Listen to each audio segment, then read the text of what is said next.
Kalau ketemu Ibu Ratu sejak kapan, Ibu? Sejak saya ketemu banyak nabi di tiap agama itu tahun 2019. Saya dibawa turun ke istananya Ibu Ratu, tapi saya tidak mencari Ibu Ratu. Saya mencari ibunya Ibu Ratu. Jadi saya terhubung dengan ibunya Ibu Ratu, bukan Ibu Ratunya. Gitu. Kenapa? Ya nggak tahu. Panjang ceritanya. Gitu. Saya waktu di istana di bawah disuruh naik di ada kerajaan kayak White House gitu ya. Ibu Ratu senden di White House itu. White House itu kayak istana di Amerika itu ya, kayak gereja belenduk itu, ada belenduk-belenduknya. Kemudian di depannya Ibu Ratu itu jalan emas, lantaan emas lantaan itu jejer. Saya disuruh naik ke pavingnya, paving tapi lantaan, emas lantaan. Saya disuruh naik ke jalan emas lantaan, saya nggak mau. Saya jalan di tanah, saya jalan di pasir laut. Kemudian ada naga sisik emas. Saya disuruh ambil gitu loh, suruh ngambil sisik emasnya naga. Saya nggak mau gitu. Saya nyari ibunya saya temuin di samping gedung putihnya Ibu Ratu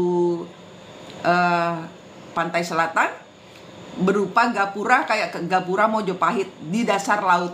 Di dasar laut ada gapura kayak gitu.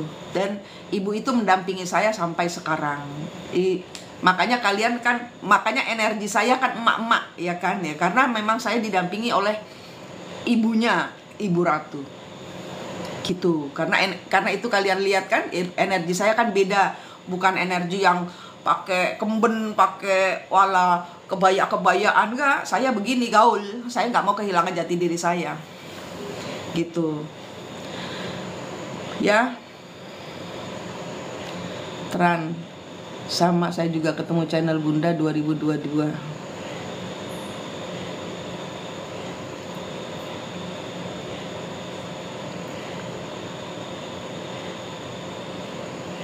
Gitu. Jadi kalau ketemu dengan leluhur yang banyak duitnya, banyak emasnya, jangan keblinger. Banyak jebakan Batman-nya, jangan keblinger. Harus tegas, tegar, teguh ke Tuhan. Yang Allah Tuhan yang memberikan energi bersih, energi murni, rezeki yang tanpa drama gitu loh ya. Rezeki yang tanpa drama. Ketemu Mami Manik 2022. Iya, rata-rata 2022.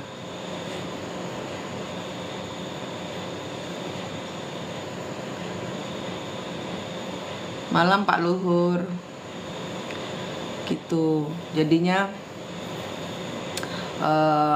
menurut saya ya, manifestasi itu dari pikiran kita. Kalau kita energinya bersih, gampang kok. Saya gampangin gitu loh. Kenapa ya saya dibilang saya kalungan usus, lahir itu kalungan usus, dibilang katanya saya orang beruntung. Memang dari kecil saya secara finansial jarang menderita. Tapi itu semua mungkin dari mindset saya. Karena saya dari kecil ngelihat bapak ibu saya berjuang. Bapak saya kapten kapal di Pelni, angkatan pertamanya Akademi Pelayaran Pelni waktu itu. Saya ngelihat, saya ditinggal di desa, saya ditinggal di kampung di Mojowarno di Jombang. Nangis saya karena yang diajak kakak saya toh, saya ditinggal. Saya 4 saudara, saya anak kedua. Waktu bapak saya masih baru merintis usaha, baru merintis nasib, saya ditinggal sama nenek di desa gitu, di kampung. Jadi saya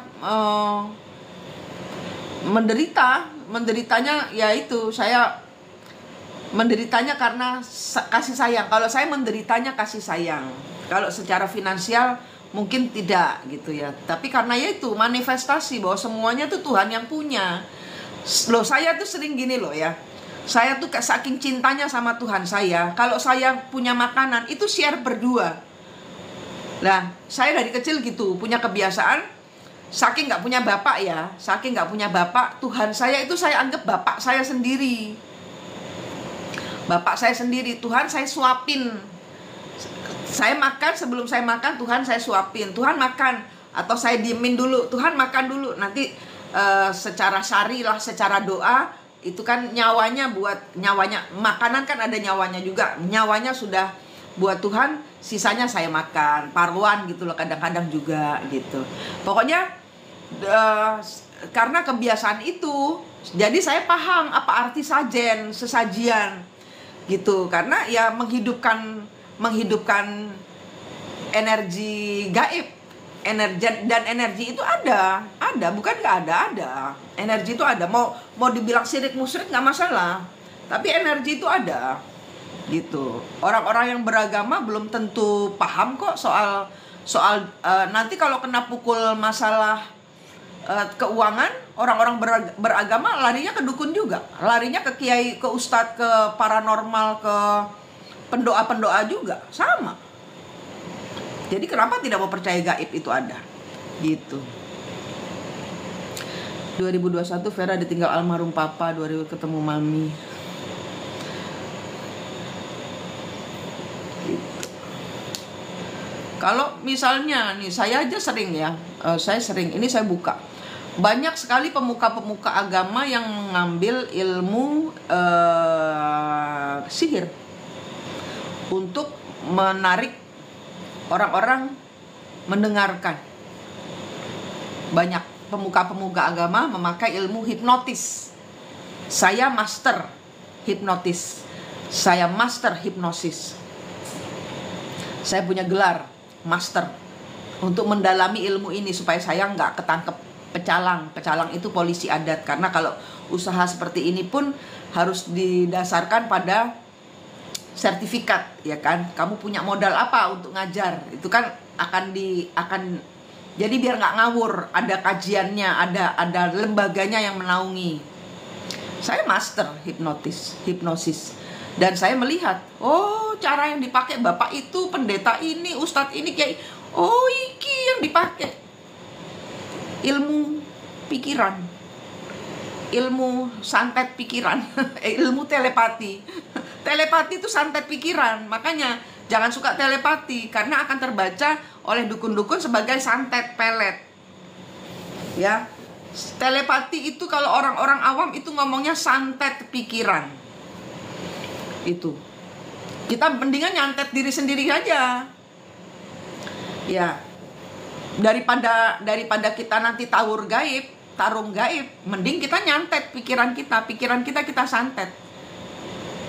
Manik, kamu tidak boleh ingat sama orang yang menyakitimu. Kamu tidak boleh lupa akan hutang-hutangmu, gitu ya. Gitu, disantet pikirannya.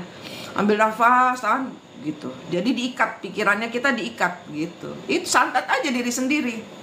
Manik, aku kan ngudutnya kebanyakan. Jangan ngudut kebanyakan. Kalau itu aku enggak pernah coba. Tapi saya sudah mulai dengan kopi. Kalau rokok enggak. Dua leluhur saya muncul dan ketemu beliaunya, bilang saya pasti kembali ke Bali, Bu. Iya. Habis ini trip kemana lagi, Ibu, setelah dari Solo? Saya kok naksir ke... Oh iya, Januari saya ke Semarang.